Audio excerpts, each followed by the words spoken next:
1995లో పార్టీని కాపాడిన తండ్రికి, 2024లో ఓ రాక్షసుడి నుండి రాష్ట్రాన్ని కాపాడిన తనయుడికి ధన్యవాదాలు. శతకోటి వందనాలు.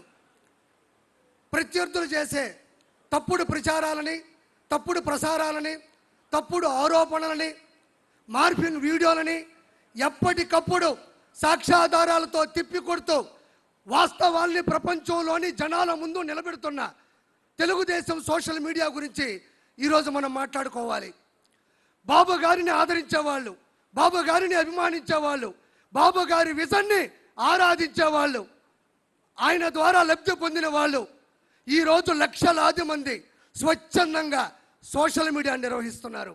ఒక్క రూపాయి కూడా తీసుకోకుండా తెలుగుదేశం పార్టీలో చాలామంది సోషల్ మీడియా నిర్వహిస్తున్నారు.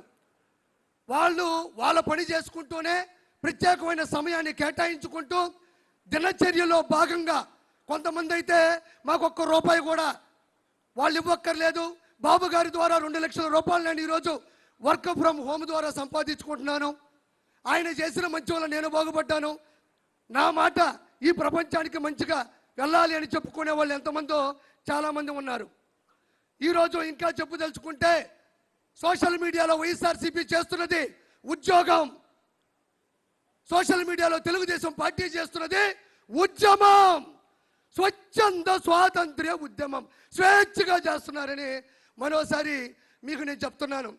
వాళ్ళు విచ్చలవిడిగా ప్రసంగాలు చేసినా, అతను ప్రసంగా మాట్లాడినా, సోషల్ మీడియాలో దారుణాతి దారుణమైన పోస్టులు పెట్టినా, ప్రెస్ మీట్లు పెట్టినా, బూతులు మాట్లాడినా, అవమానించినా ఏ ఒక్కరూ మన వాళ్ళు సంయమనం పాటిస్తున్నారు తప్ప తిరిగి ఆ విధంగా ప్రవర్తించట్లేదు. దానికి ఉదాహరణ నేనే. నా భార్య ఓయోలో దొరికింది, ఏరే వాళ్ళతో ఉంది అని దుష్ప్రచారం చేసి ఆర్టికల్లు చిత్రీకరించి పెడితే నాకు కోపం వచ్చి మాట్లాడదాం అనుకున్నా. కానీ మా నాయకుడు వెనక నుంచి అటు కొట్టాడు. అది మనం చేయకూడదు, అది మన విషయం కాదు, మన పసుపు సైన్యంలో అది లేదు అంటే వెనక్కి తగ్గినటువంటి ఆలోచన నాది. ఇది ప్రత్యక్ష ఉదాహరణ.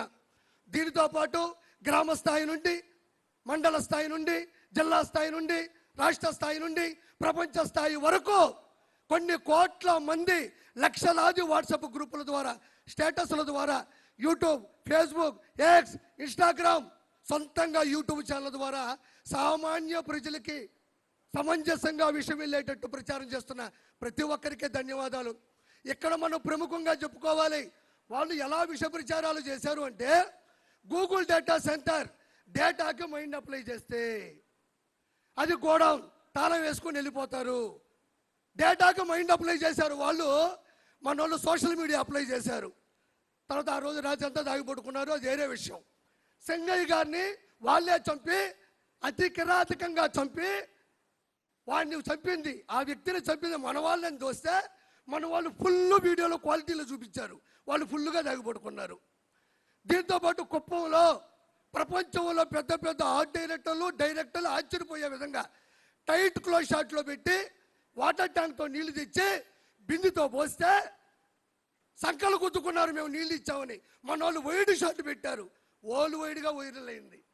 తర్వాత వాళ్ళకి వైరల్ ఫీవర్ వచ్చింది. దీంతోపాటు తల్లికి వందనం, స్త్రీ శక్తి, దివ్యాంగ శక్తి, అన్నదాత సుఖీబాబా, మెగా డిఎస్సి 16,743. దీంతోపాటు విజయవాడ వరదలు, మంతా తుఫాను, ఒకటి కాదు నాయన. బాబు గారు అక్కడ ఇచ్చారు అంటే రెడీగా ఉంటారు. జులాయి సినిమాలో బ్రహ్మానందంగా దొరికిపోతూ ఉంటారు. అది వాళ్ళ ప్రత్యేకత. నేను ఇక్కడ ఇంకో గొప్ప విషయం చెప్పాలి. అన్న లోకేష్ అన్న కూడా వచ్చాడు. సార్, చాలామంది ఎన్నిసార్లు ఈ విషయం చెప్పారు నాకు తెలియదు, కానీ అప్పట్లోనే ప్యాన్ ఇండియా సినిమా ఒకే ఒక్కడు. ఆ ఒకే ఒక్కడు సినిమా తీసింది ఇన్స్పిరేషన్ నారా చంద్రబాబు నాయుడు గారు. ఎంతమంది చెప్పారో నాకు తెలియదు. ఇది శంకర్ గారు, ప్రొడ్యూసర్ గారు, అప్పుడు డిస్ట్రిబ్యూటర్లు, ఎగ్జిబిటర్లు చెప్పినటువంటి సత్యం. ఆ సినిమా ఒకే ఒక్కడు. ఒక్కరోజు సీఎం అయితే ఆ సీఎం ఏం చేస్తాడు అనేది ఆ సినిమా తీశారు. Super టూపర్ bit. తమిళ వాళ్ళు చిత్రీకరించిన సినిమా ఇన్స్పైర్డ్ బై సార్. అయితే నేను ఎందుకు చెప్పానంటే, ఈరోజు నారా లోకేష్ గారు, మేము సోషల్ మీడియా ద్వారా ప్రతి ఒక్క విషయాన్ని మేము తొక్కి తోస్తుంటే మేము చేస్తున్నాం సోషల్ మీడియా, కానీ అది పూర్తయితే ఆ ప్రక్రియ పైకి వెళ్తే చాలా ఆనందంగా ఉంటుంది. ఈరోజు పునర్విక కావచ్చు, అదే స్కూల్లో అన్నం బాగా లేకపోతే కావచ్చు, లేదంటే ఇతర దేశాల్లో బానిసత్వంలో నలిగిపోతున్న విషయాన్ని కావచ్చు, మేము అలా తోస్తే రెడీగా ఉంటారు నారా లోకేష్ గారు. అలా రావడం బుద్ధావ్ తేయ్ బుద్ధావ్ తేయ్ బుద్ధావ్ తేయ్ అంటే మేము ఏం చేసినా సపోర్ట్ చేస్తున్నారు. ఎందుకనంటే ఒక్క రోజులో సీఎం అయినటువంటి హీరో అర్జున్ గారు ఎలా చేశారో సేమ్ ఈరోజు నారా లోకేష్ గారు వచ్చినట్టు పరిష్కరించు వెళ్ళిపోతున్నారు. ప్రతి ఒక్కరి దగ్గర మొబైల్ ఉంది.